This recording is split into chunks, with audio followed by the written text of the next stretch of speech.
Hello everyone, this is Saurav. I welcome you again on my platform. And today we will be continuing the Bryophyta part 4 video. As you can see the screen, so today we will be dealing ahead with the further Bryophytes study. Okay, so today our topic is classification of Bryophyta. आज हम करेंगे कि Bryophyta की classification. हमने almost जितनी भी general characteristics है उनको डिटेल में डिस्कस कर लिया है. आज का हमारा टॉपिक जो होगा वो होगा classification of bryophytes. So bryophyta को हम 3 क्लासेस में डिवाइड करते हैं. ठीक है, we divide Bryophyta into 3 classes. Okay, one is Hepaticopsida and it is commonly known as liverworts. Other is Anthocerotopsida, that is hornworts. इसको हम नहीं पढ़ने वाले, ये हमारे सिलेबस से रिलेटेड नहीं है. And other one is Bryopsida and they are commonly known as mosses. So now let us learn some examples of these 3 classes. So hepaticopsida, one A should not be there, so they are commonly called liverwort. इसमें common example आएंगे Riccia, Markensia, Porella. ये bryophyta के common example है. We'll discuss them in detail further ahead. Second is Anthoceropsida, common called hornworts, just because their sporophyte is horn like. hornworts बोलते हैं because इनका जो sporophyte है वो horn like है, horn के जैसा दिखता है. थोड़ा सा मैं दिखाऊंगा इनके बारे में. हॉर्न लाइक इनका स्पोरोफाइट होता है. One example Anthoceros, not included in syllabus, इनको नहीं पढ़ने वाले डिटेल में. And third class is Bryopsida. Funaria, common name is cord moss. Very very important. इनके कॉमन नेम्स, ये जो नाम है, जो अदर नेम्स है, these are very important because many a times we get these in form of direct question. Which of the following bryophyta is known as bog moss? Which of the following bryophyta is known as cotton moss? आगे हम देखेंगे इनके बारे में. ठीक है, तो sphagnum को हम कॉटन मॉस के नाम से भी जानते हैं. हमने पिछली वीडियो में इकोनॉमिक इंपॉर्टेंस में किया है. तो it is also commonly known as bog moss या it is also commonly known as peat moss. और इसी को हम कॉटन मॉस के नाम से भी जानते हैं, cotton moss. Okay, so these are the examples of 3 classes. Now general characteristics of liverworts. Liverworts के क्या क्या जनरल कैरेक्टरिस्टिक्स है. ठीक है, जब हमने इनको 3 क्लासेस में डिवाइड किया है तो सबसे पहली बात समझने वाली ये है कि इनके अंदर कुछ ना कुछ तो थोड़ा बहुत डिफरेंस आएगा जो हमने क्लासिफिकेशन किया है. और वही हमको समझना है कि क्या क्लासिफिकेशन, क्या जनरल कैरेक्टरिस्टिक्स है, जाके इनका एक ग्रुप बनाना पड़ा. तो लिवरवॉर्ट यानी कि जो हमारे जो पहली क्लास है, ठीक है, so that is Hepaticopsida. Dorsiventral symmetry होती है. First point, they are thalloid. Thalloid तो सारे ब्रायोफाइटा ही होते हैं. Dorsiventral symmetry. अब डॉर्सी वेंट्रल सिमेट्री का क्या मतलब है. सपोज करो ये मेरा पेन है और ये ग्रो कर रहा है. जब ये ग्रो कर रहा है तो ये मान लो नीचे इसके रूट लाइक स्ट्रक्चर्स होंगे और ये ऊपर की तरफ ग्रो कर रहा है. तो ऐसी सिमेट्री को हम डॉर्सी वेंट्रल नहीं बोलेंगे. डॉर्सी वेंट्रल सिमेट्री हम किसी चीज को तब बोलते हैं जब उसका एक अपर और लोअर सरफेस होता है. मान लो कि बॉडी हमारी हॉरिजॉन्टल हो जाए, ठीक है, तो उसका एक अपर सरफेस मिलेगा और एक नीचे का सरफेस मिलेगा. तो that kind of symmetry is known as dorsiventral. तो एक एग्जांपल देखेंगे यहाँ पे डायग्राम. ये देखो, ये ऐसे फ्लैट ग्रो करते हैं अर्थ की तरफ, grow horizontally to the earth surface. ठीक है, तो जब अर्थ सरफेस के हॉरिजॉन्टली ग्रो करेंगे तो ये डॉर्सी वेंट्रल इनका थैलस हो जाएगा. तो this thallus is dorsiventral thallus. ये जो थैलस है इनका, this is dorsiventral thallus as we can see in the diagram.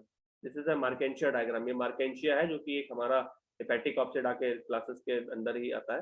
ये डॉर्सी वेंट्रल सिमेट्री है इनकी. ओके, तो next point, rhizoids. What are rhizoids. Rhizoid हम जान चुके हैं, these are root like structure. ये जैसे सपोज करो हमारा यहाँ से एक एक्सिस निकल रहा है, इसके अंदर से हमारी रूट लाइक स्ट्रक्चर्स निकलते हैं. दीज आर एक्चुअली राइजोइड, जिनका काम होता है एनकरेजमेंट देना. ठीक है, एनकरेजमेंट देना और absorption of water and mineral, water and minerals का एब्जॉर्प्शन करना. तो they function like roots. They are not actually true roots but they function like roots. ठीक है, तो राइजोइड्स जो होते हैं इनके वो यूनिसेलुलर होते हैं, सिंगल सेल के बने हुए हैं. ठीक है, next is thallus. Thallus is on the ventral side. अगर मान लो कि ये समवॉट मेरा थैलस है इसका, तो ऊपर का सरफेस जो है डॉर्सल सरफेस है. ऊपर का सरफेस जो है डॉर्सल सरफेस है. और जो नीचे का सरफेस है जहां पर ये राइजोइड लाइक स्ट्रक्चर मिलते हैं, जो नीचे का, सपोज करो ये मेरा हैंड है, इमेजिन करो कि dorsal surface of the Bryophyta है. This is dorsal surface, this is ventral surface. तो वेंट्रल सरफेस पर कुछ स्केल लाइक स्ट्रक्चर्स मिलते हैं, स्केल. तो दीज आर कॉल्ड एम्फीगैस्ट्रिया. इनको हम एम्फीगैस्ट्रिया बोलते हैं. और इनका काम होता है, इन स्केल्स का काम होता है रिटेंशन ऑफ मॉइस्चर. ये मॉइस्चर को रिटेन करने का काम करते हैं. Because remember one thing, these are amphibians of plant kingdom और इनको वाटर के रिक्वायरमेंट बहुत जरूरी है बिकॉज सेक्सुअल रिप्रोडक्शन इनका वाटर पे ही डिपेंड करता है. ठीक है, आई होप यहाँ तक जितने भी कैरेक्टरिस्टिक्स लिवरवॉर्ट्स के बारे में वो सारी क्लियर हो गई होंगी. तो अब आगे बढ़ते हैं. नेक्स्ट इज लिवर वॉट्स के अंदर एसेक्सुअल रिप्रोडक्शन कैसे होगा? तो एसेक्सुअल रिप्रोडक्शन कॉमनली होता है फ्रेगमेंटेशन से। फ्रेगमेंटेशन का क्या मतलब है कि कोई भी बॉडी पार्ट जो है will break down into many parts and the part will again germinate to form new organism. ठीक है। गैमे, गैमे का एग्जांपल मार्केंशिया में देखने को मिलेगा। अभी गैमे अगले डायग्राम में दिखाऊंगा अभी गैमे क्या होते हैं। They are actually stalked, should be के over here, stalked green multi cell asexual birds, और ये कप लाइक होते हैं generally. So these are they develop in small receptacles and they are commonly called gemma cups. कहाँ मिलते हैं? Dorsal surface पर, ऊपर के सरफेस पर मिलेंगे, dorsal surface of the cell. Look at the diagram. ये जो स्ट्रक्चर्स हमें दिखाई दे रहे हैं, the structures which we are seeing over here, cup like structures, ये ही तो गैमे हैं। ये जब मैच्योर हो जाते हैं तो पेरेंट बॉडी से डिटैच करते हैं, सूटेबल सबस्ट्रेटम पे गिरने के बाद में they will develop into new organism. Okay, तो फ्रेगमेंटेशन से और गैमे से एसेक्सुअल रिप्रोडक्शन होता है। ठीक है, तो ये दो मेथड है एसेक्सुअल रिप्रोडक्शन के लिवर वॉट्स के अंदर। ठीक है, उसके बाद आगे देखते हैं एंथ्रीडिया एंड आर्किगोनिया। तो these are the sex organs which are found in bryophytes. Antheridia male sex organ है, आर्किगोनिया फीमेल सेक्स ऑर्गन है। They are scattered and found embedded in. अब ऐसी कोई स्पेसिफिक जगह नहीं है कि ये एक ही जगह पर मिलेंगी। जैसे अगली क्लास जो आएगी मॉसेस, वहां हम देखेंगे कि वहां जो हमारे सेक्स ऑर्गन्स मिलते हैं they are found within axil of leaf, वो स्पोरोफिल्स के एक्सेल्स में मिलते हैं। यहाँ कुछ स्पेसिफिक जगह नहीं है। They can be found on dorsal side, thallus में एम्बेडेड मिल सकते हैं। May be projected from the thallus in form of stalked receptacles, ये लीफ के एक्सेल में मिल सकते हैं, स्टॉक्ड रिसेप्टिकल्स में मिल सकते हैं। ठीक है, रिसेप्टिकल का मतलब है कि रिसेप्टिकल इज अ ब्रांच, एक ब्रांच है जिसके ऊपर सेक्स ऑर्गन्स प्रेजेंट होंगे। ठीक है, तो ब्रांच भी दो टाइप की हो सकती है। पहली हो सकती है एंथ्रीडियोफोर, अगर उसके ऊपर एंथ्रीडिया होगा, एंड आर्किगोनियोफोर अगर उसके पास आर्किगोनिया होगा तो। ओके, एग्जांपल मार्केंशिया का। तो ये डायग्राम देखेंगे, ये हमारा मेल थैलस है। This diagram it is representing male thallus. Why male thallus? Because ये जो हमारा ब्रांच, सॉरी, ये it is not male thallus, this is female thallus actually. तो we should drop this diagram next. ये female thallus है। Why? Because it has got a branch archegoniophore. ये क्या है? ये वो ब्रांच है सर जिसके ऊपर आर्किगोनिया होगा, which bears archegonia over it, this which bears archegonia over it. यहाँ पर देखो ये सारे जो स्ट्रक्चर्स हैं इनके अंदर आर्किगोनिया प्रेजेंट होंगे। ठीक है, ये आर्किगोनिया प्रेजेंट होंगे। ठीक है, उसके बाद ये हम देख पा रहे हैं दिस इज एंथ्रीडियोफोर। एंथ्रीडियोफोर, तो ये वो ब्रांच है, this is a branch which has got antheridia over it, branch in which antheridia develop, जिसके ऊपर एंथ्रीडिया डेवलप करता है मेल सेक्स ऑर्गन। तो यहाँ पर हमें एंथ्रीडिया देखने को मिलने वाला है। ओके, तो ये कहीं भी मिल सकता है, थैलस के अंदर एम्बेडेड मिल सकता है, लीफ के एक्सेल में मिल सकता है ना, और ब्रांचेस पे स्टॉक ब्रांचेस पे भी मिल सकता है। ब्रांचेस को दो नाम दिए गए, एंथ्रीडियोफोर एंड आर्किगोनियोफोर। ओके, अब इनके स्पोरोफाइट की बात कर लेते हैं। जो हमारा ये क्लास है लिवर वॉट्स, इनका स्पोरोफाइट कैसा होता है? तो स्पोरोफाइट जनरली एक स्ट्रक्चर है, जनरली जो शॉर्ट लिव्ड होता है। मान लो कि ये हमारा कोई ब्रायोफाइटा है, सपोज करो ये कोई ब्रायोफाइटा है, उसके अंदर अगर ये स्पोरोफाइट दिख रहा है तो फुट, सीटा, कैप्सूल, तीन स्ट्रक्चर दिखते हैं। इनका पिछली क्लासेस में, पिछली वीडियोस में हम डिटेल स्ट्रक्चर देख चुके हैं कैप्सूल का। ठीक है, कैप्सूल फंक्शन क्या करता है ये भी देख चुके हैं। कैप्सूल के अंदर लास्ट वीडियो में हमने देखा था जब लाइफ साइकिल पढ़ रहे थे, तो उसके अंदर एक आर्ची स्पोरियल सेल होता है। आर्ची स्पोरियल सेल जो थोड़ा सा प्रोमिनेंट बन जाएगा। This archesporial cell will develop into spore mother cell, जो कि डिप्लॉयड ही होता है। इसके अंदर मियोसिस होगा, meiosis will give rise to haploid spores, and haploid spores will be liberated through capsule and they will germinate to form gametophyte.